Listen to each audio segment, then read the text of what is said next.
one more subject, though, to talk about, Brett. I mentioned it before we got into the NHL. The UFC has Fight Night on Saturday, and I do have one pick for this card. The card is okay. I mean, there's some good picks later on down the fight. I am a little interested in even some of these prelim fights, but I'm going to stay away from them until day of. That's why you have to follow us on social media, because I'll make my UFC picks shortly before the fights kind of happen. I do a lot of my research for UFC day of. However, the one that I did my research a little early on was the main event fight. Jairzinho Rozenstruik versus Ciryl Gane. Gane is 7-0, undefeated, and it's hard to bet against a man that is undefeated, except when you are talking about Rozenstruik. Rozenstruik's one loss is to Francis Ngannou. Only time that Rozenstruik's been knocked out. He has otherwise finished 10 of his 11 wins by knockout. 10 of them.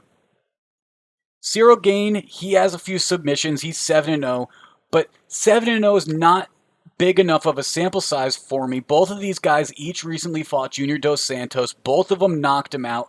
Rozenstruik, if he gets taken to the ground, Gane is at the advantage. He has the submissions. He has the wrestling. But Rozenstruik is hard to get to the ground, and I'm going to take him the underdog at plus 210 on the money line. I was looking at the method of victory, minus 160 for a knockout, technical knockout or a disqualification. If that moves a little bit closer to even money, I'll probably take it if it gets under minus 150. But man, that is going to be an amazing fight between two brawlers. And I don't know if you watched last week's UFC fight last Saturday, but that was also a heavyweight main event. And Derek Lewis shocked everyone and absolutely threw an amazing knockout that just stole the show. Yeah, no, I did not catch last week's, but Rozenstruik's a name I kind of remember from the quarantine days, Higgins. Yes. So, it's good to see him back out there, and it should be fun to see him fight again. I'm looking forward to it on Saturday.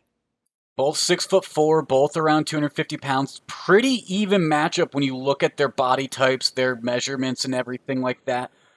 But man, 7-0, it's just too small of a sample size for me. That's really what it comes down to here for me. I could be wrong about Gane, but he's got to prove it a little bit more in the octagon. So we'll see. We'll see how it comes down on Saturday night. I'll have my other UFC picks on our social media, like I said. Make sure to tune into that.